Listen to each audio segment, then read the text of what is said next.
ये आज अदालत आई है सिटी कोर्ट में तो उसके हाथ में कोई हथकड़ी नहीं थी। आप लोगों की अक्ल घुटनों में। इसने खवातीन बाइकर रखे हुए हैं, इसके घर से असला, गोलियां और करोड़ों की ड्रग्स इसके घर से मिलती हैं। ये इतनी ज्यादा बदमाश क्यों है? अरमगान के साथ इसके क्या राब्ते थे? ऑडियो मैसेजेस आउट होते हैं। असल में ना आप लोगों की अकेली घुटनों में आप लोग इसलिए टांगों के बीच में से सोचना शुरू मैं पिंकी को पकड़ूंगा, मैं पिंकी को पकड़ूंगा। 15 साल असल में ना आप लोगों की अकेली घुटनों में जिस दिन दिमाग से सोचना शुरू करोगे ना उस दिन पिंकी की तरह एक ब्रांड बन जाओगे।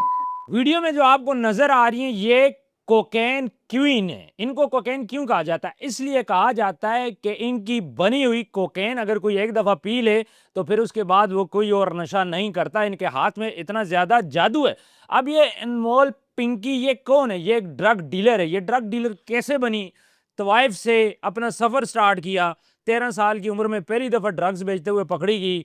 फिर उसके बाद ये आस्ता आस्ता ड्रग डीलर बन गई और उसके बाद इसने अपना नेटवर्क 6 शहरों में ऐसा बिठाया कि उसके बाद ये इतनी फेमस हुई और इसके ऊपर कोई हाथ भी अब तक नहीं डाल सका।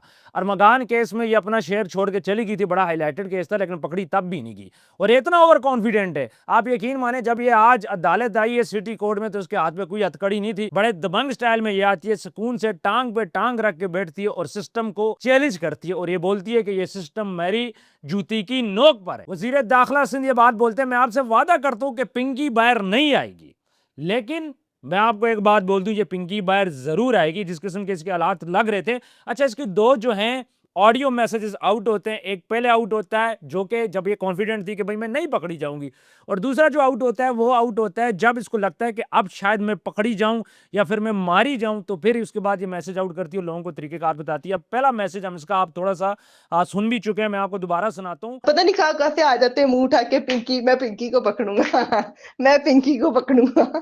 तौबा तौबा, कोई हाल नहीं है तुम लोगों का। ये बोलती हम धड़ल्ले से काम कर रहे हैं, मैं पिंकी को पकड़ूंगा। असल में आप लोगों की अक्ल घुटनों में। 5 साल, 6 साल, 7 साल तुम लोग कोशिश करते हो मुझे पकड़ने की, लेकिन तुम मुझे पकड़ नहीं पाते। रिटायरमेंट में तुम्हारा इतना ही टाइम रह गया होगा, और जब तुम रिटायर होते हो फिर उसके बाद 10-15 साल जब गुजरते हैं फिर मुझे फोन करके ना फिर हंसना तुम लोग। मतलब ये इतना ज्यादा टॉन्ट करती है। आप लोग दोबारा भी पैदा होकर आ जाएं और 10 साल बाद, 15 साल बाद जब कब्र में टांगे होंगी तो मुझे कॉल करके हंसना। मैं धड़ल्ले से काम कर रही हूं, मेरे पास बड़ा स्टॉक पड़ा हुआ है, चाहिए हुआ तो भिजवा दूंगी, अकाउंट भेज देती हूं। 24 घंटे सर्विस ऑनलाइन है, जब भी चाहो राब्ता करना। शॉप वाले अकाउंट है मेरे पास, मेरा कुछ नहीं बिगाड़ सकते, मेरे पास बहुत ज्यादा अकाउंट हैं। और इसका तरीका यह होता था कि इसने खवातीन बाइकर रखे हुए हैं। मतलब ये जो आप फूड पांडा बोल दो या डिलीवरी वाला बोल दो, इसने खवातीन लड़कियां रखी हुई हैं, यंग लड़कियां, ताकि किसी को शक भी ना हो। वैसे किसी को शक हो भी जाए तो इसका किसी ने क्या उखाड़ लेना है। जब पुलिस उसको गिरफ्तार करती है, जब इसका वॉइस नोट आउट होता है, इसके घर से असला, गोलियां और करोड़ों की ड्रग्स इसके घर से मिलती हैं। और ये पहले भी 10 केसेस में पुलिस को मतलूब थी, ये मफरूर थी और ये बड़ा मुनज़्ज़म नेटवर्क चला रही थी और अच्छे खासे ये पैसे बना रही थी। सिस्टम को इसने चैलेंज करके रखा हुआ था। अब दूसरे मैसेज की मैं बात करूं, जब इसे पता लगा कि शायद मैं पकड़ी जाऊं। Hi friends, I am Pinky. ये मैसेज बनाने का मतलब ये है कि अगर खुदा न खास्ता मेरे साथ कुछ हो जाता है और ये मैसेज आप लोगों को मिलता है तो इसका मतलब ये होगा कि नेक्स्ट आगे से जो काम संभालेगा वो मेरे ही नंबर से, आपसे यही नंबर मेरा ही होगा और कोई जेंट्स होंगे, ठीक है? तो समझ ले मेरे फ्रेंड होंगे और वो आगे से इस काम को हैंडल करेंगे। तो ये कहती है अगर मुझे कुछ हो जाता है तो मेरे इस नंबर से मेरे फ्रेंड आपसे राब्ता करेंगे जो जेंट्स होंगे, वो आप सारे मामलात देखेंगे, वो आपको समझा देंगे। यानी कि मैं पकड़ी भी गई लेकिन मेरा नंबर ऑन होगा, मेरा काम चलता रहेगा। आपको नशा चाहिए तो आप मुझसे ले लो। ये स्कूल कॉलेजेस को इन्होंने टारगेट किया हुआ था और वहां पे ये नशा देते थे। इसके अलावा टीवी स्टार।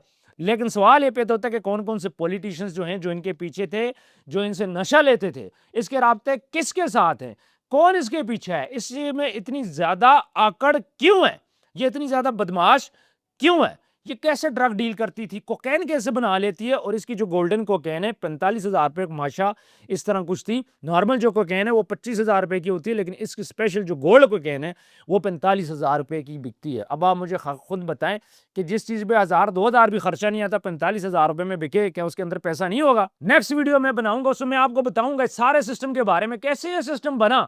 अरमगान के साथ इसके क्या राब्ते थे, अरमगान के साथ जब साहिल पकड़ा गया तो उसके क्या राब्ते थे इसके साथ कि इसको शहर छोड़ना पड़ा। ये एक चेन थी, चेन। फिर ये ड्रग डीलर ऐसा करते हैं, जब अपने पास माल स्टॉक हो, गाहक को तो माल देना है, तो फिर क्या करते हैं, दूसरे से एक दूसरे से उधार भी लेते हैं, कहते हैं जी मुझे दो, मेरा जब माल आएगा मैं तुम्हें वापस कर दूंगा।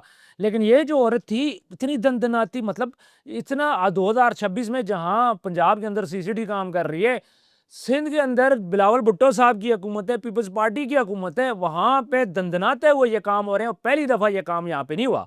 अरमगान में अगर जो पुलिस वाले पे उसने फायरिंग की, जो कि अब शहीद हो चुके हैं, अगर वो शहीद ना होते या फिर वो मर्डर ना करता, तो जो नेटवर्क उसने बना रखा था वो सारी जिंदगी ना पकड़ा जाता। ये सारा चीजें बड़ी मुश्किल से पैदा होती हैं। और मैं इस बात पे हैरान हूं कि इतना डर नहीं, इतना खौफ नहीं, कैमरे का डर नहीं। अच्छा, पुलिस वाले जी मुअत्तल हो चुके हैं। अब इसमें कौन कौन से मुअत्तल हुए वो मैं आपको बताता हूं। पुलिस वाले इसलिए मुअत्तल हुए कि उन्होंने एक्स्ट्रा प्रोटोकॉल इसको क्यों दिया, उन्होंने इसकी फेवर क्यों की। एसएचओ गार्डन, एसआई गार्डन और आईओ गार्डन, इन्वेस्टिगेशन ऑफिसर जो होते हैं वो मुअत्तल हो गए जी, जिन्होंने मैडम पिंकी को सहूलत दी थी। अबे इसको सहूलत देने की जरूरत क्या थी, इसको तो कड़ियों में लेके आते। लेकिन डर, खौफ इन पुलिस वालों के भी बच्चे हैं। आपको पता है इस बात का कि सिस्टम इतना स्ट्रांग है। मैंने एक दफा सिस्टम के खिलाफ आवाज उठाई थी।